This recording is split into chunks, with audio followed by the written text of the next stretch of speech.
It's a very, very powerful story. I kind of want to go through it a little bit for our listeners. I think it's helpful. And I think that when we hear stories like this of somebody famous who says, I found the truth and it was in the Catholic Church.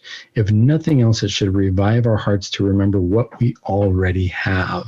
It's easy to forget. And then I think that the reason that we can become lukewarm or we can become very comfortable in our faith is because it's like I share with people, if you live near an amazing place, or let's pretend that you were to live in Disneyland and that was your home. And you woke up there every day and you walked around the park and you could ride the rides at any time and you could, taste the food there at any time and live the experience of Disneyland every single day. I think after a while, it's easy to get jaded, even though it is a destination, a vacation destination for so many people who want to go there, who are willing to spend tons of money to go there, airplane trip, hotel, and really milk everything that Disneyland has to offer for them because they've never been there before. And it's such a world-renowned park versus a person who's already living there says, yeah, it's kind of cool, but sometimes it's easy to get lukewarm. But then you see somebody who hasn't been there, who's willing to spend all this money to go there, who's willing to make a whole actual trip of it. And you start to see the park through their eyes again. And it starts to remind you, yeah, this is a powerful place. I forgot how powerful this was. Why? Because it was always there. And I think that can happen to us as Catholics anytime, where we say, gosh, I go to church. Yeah, of course I go to Mass on Sundays. Yeah, of course I can go receive the Eucharist. Yeah, I go pray in front of the Blessed Sacrament. Big deal, right? It doesn't mean much to me anymore. I've lost that fervor, that sense of, wow, there is something mystical happening here. And I realized more than anything else, I could easily say that happened to me, where I realized that could be going on in my life or was going on in my life at some time. And I didn't realize it until the COVID quarantine, when all of a sudden everything shut down, the churches shut down. We didn't always have access to the sacraments. Whoa, that was eye-opening. Wait, I need that.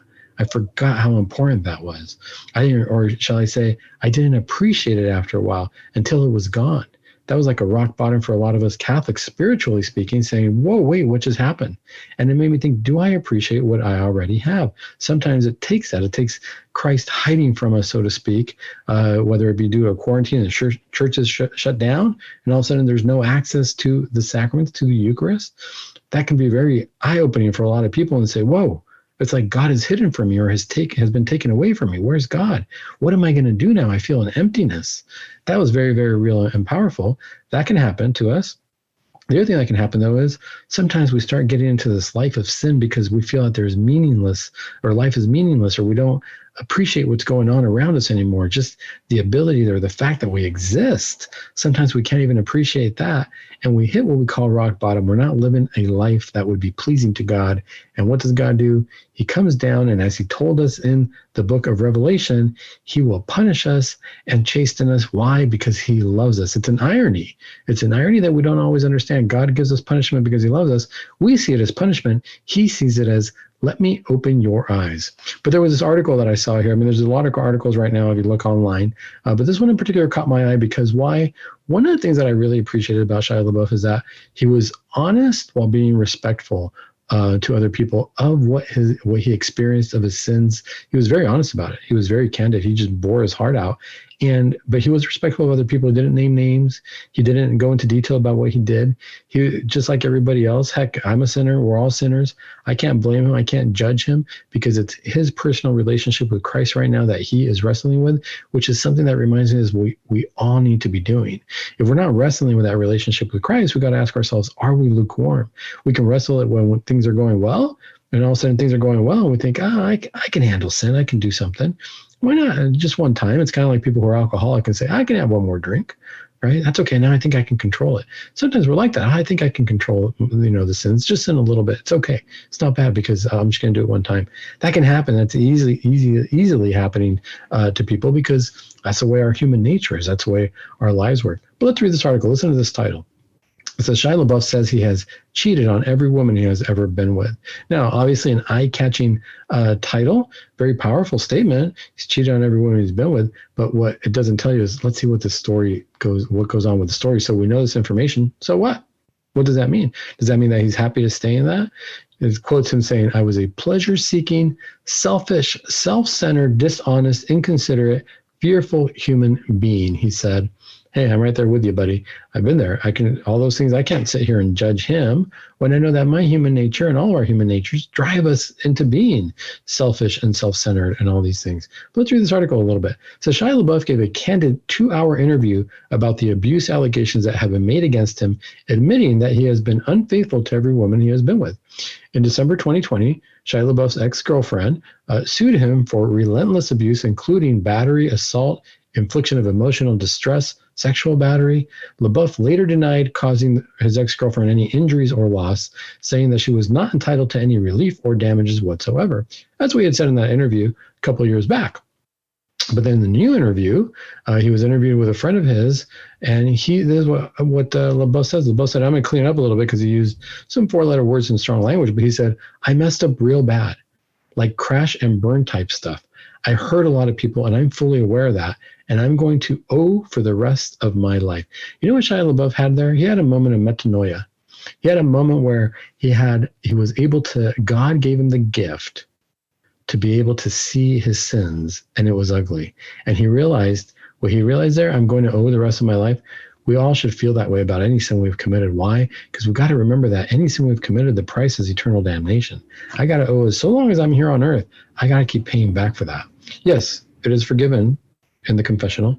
And yes, we could say, well, Dr. Sandoval, but I did a plenary indulgence, so everything should be gone. But I still want to make up for that in the eyes of God. Why? Because when I die here, if I go to purgatory, okay, fine. I'm going to keep, purgating there, and I'm going to keep making it up for there, but I want to get straight to heaven. I don't want to keep sinning, and I want to make sure that any sin I've committed before gets cleaned up entirely. This is what he said. He said, I had a long list of people that I need to make amends to, admitting that he has cheated on every woman he's ever been with and never told his partners about getting cold sores, which he acknowledged was manipulative. It's a real, we can look at that and we can say, what a jerk. He was totally manipulative. I don't want to judge him that way. I got to say, that's a real moment of honesty right there. To be able to say, hey, you know what? I think I did this. I messed up. I did this. And I realized I was manipulative. I remember going to confession one time, confessing something like that, where I think, you know what, Father, I think I was manipulative. And I felt like the biggest scum of the earth. And I just thought, this is the truth. I think I was in a situation where maybe I manipulated people. I did things to get my own way. And you know what the priest said to me? I was waiting for him to say, boy, you're just wretched. You're awful. He said, what a beautiful confession. And I started crying like a baby. That's all I remember happening. Why? Because it was this moment where my heart was just ripped out, and it was just a moment of honesty. And I would dare say Shia LaBeouf, that's kind of what he experienced. It's so beautiful. If you see the interview he had with Bishop Barron, you can tell that he's a man whose heart is turning to Christ, and he's yearning for more of Christ. And Christ will do that to us. When we're honest with ourselves, when we recognize and realize, I've been wretched, Christ is going to take that and he's going to say, well, come on and let's get better. And that healing process, it's going to be painful, but boy, it's going to be worth it. He goes on to say, I hurt that woman. And in the process of doing that, he's talking about an ex-girlfriend. I hurt many other people and many other people before that woman. I was a pleasure-seeking, we read this part before, pleasure-seeking, selfish, self-centered, dishonest, inconsiderate, fearful human being. When I think about what my life has become and what it is now, like what my purpose is now, I need to be useful. And when I look at this Me Too movement, there's not a whole lot of dudes that are taking accountability. So he's admitting that he's in a place where he wants to be useful. And what does that mean? I think that out of everything, that's the most important part. I want to be useful. I think at that point for us as Catholics, when we look at that, I want to be useful. It's really a moment of saying, I want to do what my intended purpose is here. And that intended purpose is whatever mission God gave me. I want to start the mission that God gave me. I want to lean my life. I want to lead my life.